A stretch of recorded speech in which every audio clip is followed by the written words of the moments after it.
If your actions inspire others to dream more, learn more, do more, and become more, you are a leader. May I now invite Sri K. Aditya, trustee of a prestigious and popular Sri Krishna Educational Institutions, Coimbatore, to address the gathering.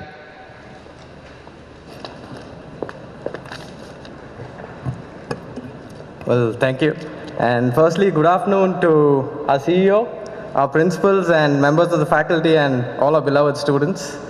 So when Dr. Sundaraman had asked me to give the presidential address, my mind switched to what was I going to talk about.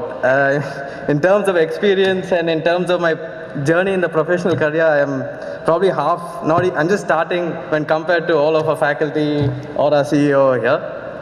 So I just thought I'll share something with regard to when I look back at when I was in undergraduation, what I would probably do different or what I would change with respect to how I look at it now. So one of the first things would be to start young and be positive. So what I mean by that is to not start a business. I wouldn't mean like start a business at 18 or get a job by 18. That's different. That's your personal choice or that what you would dream for your life. But start young in the sense that have a vision when you're at around 18. Start figuring out what you want to do and how you're going to get to that dream. Like plan within the next 5 years where you want to be, within the next 10 years what you want to do, and break it down into simple steps to figure out how far you've come in that journey.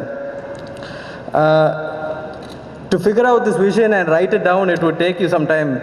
Like when I look back now, I wish I started when I was 18 because I actually started this process after I finished my undergraduation, and it took me around 4 to 5 years after I've done my master's to actually reach that point. And the vision was to start a business by 25. And only after I'd gone for my master's did I discover that I'd come out of my comfort zone. I studied in Coimbatore, and I was pretty comfortable in life. I mean, life was just getting up in the morning, knowing what I want to do, but not actually doing what I want to do. Life was good. Then when I went to Australia for my master's, and the first 6 months was very hard to adapt because I was living for myself. I was adapting to living individually, fending for myself in terms of everything from morning to evening, living alone. After 6 months, I always wanted to go to the gym. I mean, you'd think, why am I bringing up gym with respect to having a career or having a vision? So eventually, one day I just went to the gym. I hired someone to train me, and the first day was very scary. There were people around me that were really big, and I was the smallest of the lot there. And the first month was very hard. The second month was even harder because you don't see as much progress in the first month as you see in the second month. And now it's been around 3 years. I think that's what happens when you start off in your career as well. The first month is very hard because you have to get that discipline as to keep doing the same thing over and over again, and then keep progressing even if you don't see progress. And then after a year or two, when someone looks from the outside, they'll think that you've gone further than what they're actually at that point. So having a vision is the first step that you should probably start figuring out by now as to what you want to do in terms of your life, and then plotting it down, working hard to achieve that. When I was your age in undergraduation, the mind would always go to like, what problem is there to solve? I think everyone has done, to every problem, everyone has already addressed a solution. I mean, why couldn't the idea of Facebook have come to me? Why couldn't Google have come to me? I mean, I would have been richer. But we always see the end process, and we don't see the journey of how they got there. There is always going to be a problem, and there's always going to be a solution to that, and there's always going to be an opportunity to solve that problem. There's going to be a problem now, there's going to be a problem in 5 years' time, 10 years' time, and there is going to be someone who has the opportunity to solve that.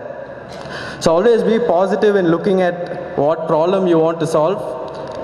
Someone has to do it at the end of the day, and if someone was to say, like, you're participating in a competition or a quiz and say, oh, it's too hard, I don't want to do it, then it's good for you because you have one less person to worry about. And the second thing would be to gain experience and meet different people.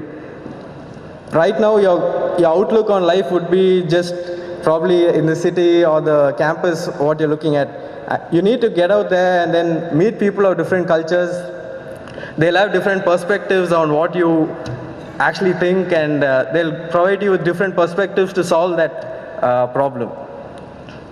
And finally, live healthy. I mean, what is the point of not having the health to enjoy the fruits of your labor? You work hard, you earn money, and at the end of the day, you need a life to spend all that energy in terms of, and do it in terms of your physical and your mental health.